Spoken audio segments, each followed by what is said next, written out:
بسم اللہ الرحمن الرحیم نحمدہ ونصلی ونسلم علی رسول الکریم اما بعد۔ حضرت حذیفہ رضی اللہ تعالیٰ عنہ سے روایت ہے کہ رسول اللہ صلی اللہ علیہ وسلم نے ایک وعظ میں فرمایا کہ شراب خوری تمام گناہوں کا مجموعہ ہے اور عورتیں مردوں کو پنسانے کے لیے شیطانوں کا بہترین جال ہے، اور دنیا کی محبت تو ہر گناہ کی جڑ ہے۔ مشکوٰۃ المصابیح حدیث نمبر 444۔ اس حدیث کے ایک ایک جملے کی شرح کے لیے ایک ایک رسالہ درکار ہے۔ یہاں صرف چند ارشادات ذکر کیے جاتے ہیں۔ شراب کا نمازوں کی بربادی کے ساتھ گہرا تعلق ہے، جو دین کے سب سے بڑی بنیاد ہے۔ ایک حدیث میں ہے کہ جو ایک مرتبہ شراب پیے گا اس کی 40 دن کی نمازیں قبول نہ ہوں گی، اور چوتھی مرتبہ کے بعد اس کی توبہ بھی قبول نہ ہوگی۔ دوسری حدیث میں ہے کہ جو دنیا میں شراب پیے گا اور اسی حالت میں اس کی وفات ہو جائے گی تو اس کو آخرت کی شراب نصیب نہ ہوگی۔ قرآن پاک میں اس کی مذمت میں بڑی تفصیل فرمائی گئی ہے۔ عورتوں کی بے پردگی کے نتائج اور ان کے ذریعے سے سلطنتوں کی بربادی آج بھی دنیا میں اور تاریخ میں موجود ہے۔ تیسرا جملہ قدر تفصیل طلب ہے۔ دنیا کی محبت کے لحاظ سے انسانوں کی 4 طبقات ہیں۔ ایک وہ کہ جن کے پاس نہ دنیا ہے اور نہ اپنی بے شعوری کی وجہ سے ان کے قلب میں دنیا سے محبت ہے، یہ محروم القسمت ہے، مگر حب دنیا کی اخروی مضرتوں سے محفوظ ہیں۔ دوسرے وہ کہ جن کے پاس دنیا بھی ہے اور دنیا کی محبت میں مخمور ہیں، اور یہ بدترین قسم ہے۔ ان کی دنیا حب دنیا کی وجہ سے نہ ان کے کام آتی ہے نہ دوسروں کے لیے کارآمد ہے۔ تیسرے وہ جن کے پاس دنیا تو نہیں مگر وہ دنیا کی محبت میں دیوانے ہیں، یہ سب سے بدترین فرقہ ہے، جن کے ہاتھ بھی دنیا سے خالی ہے اور دنیا کی محبت میں دیوانگی کی وجہ سے آخرت کے بھی مفلس ہیں۔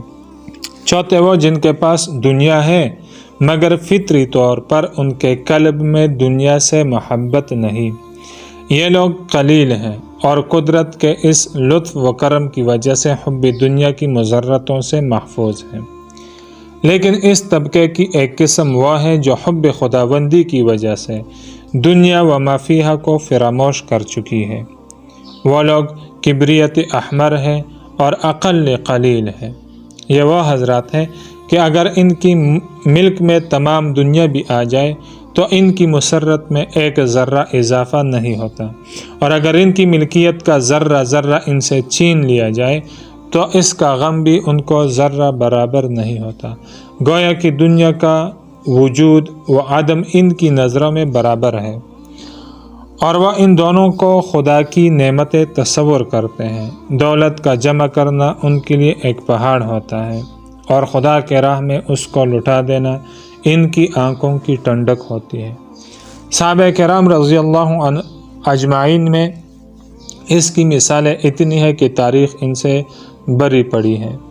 حضرت امام حسن رضی اللہ تعالیٰ عنہ کو جب حضرت امیر معاویہ رضی اللہ تعالیٰ عنہ نے دیکھا کہ جو بھی مال ان کو دیا جائے وہ اس کو خرچ کر ڈالتے ہیں، تو عاجز آ کر یہ جملہ تحریر فرمایا، لا خیر فی الاسراف، یعنی اسراف کی حد تک خرچ کرنا کوئی بلائی نہیں۔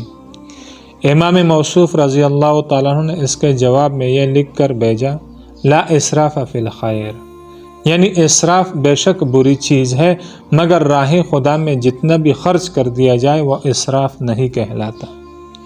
اسی طرح حضرت عائشہ رضی اللہ تعالیٰ عنہ اور دیگر امہات المؤمنین کے حالات منقول ہے، اور بہت سے صحابہ سے منقول ہے کہ وہ اپنے گھر میں مال دیکھ دیکھ کر غم کے آنسو بہاتے تھے، اور اس کے بعد اولیاء کرام میں بھی اسوہ حسنہ کی اتنی مثالیں ملتی ہے جن کا شمار کرنا مشکل ہے۔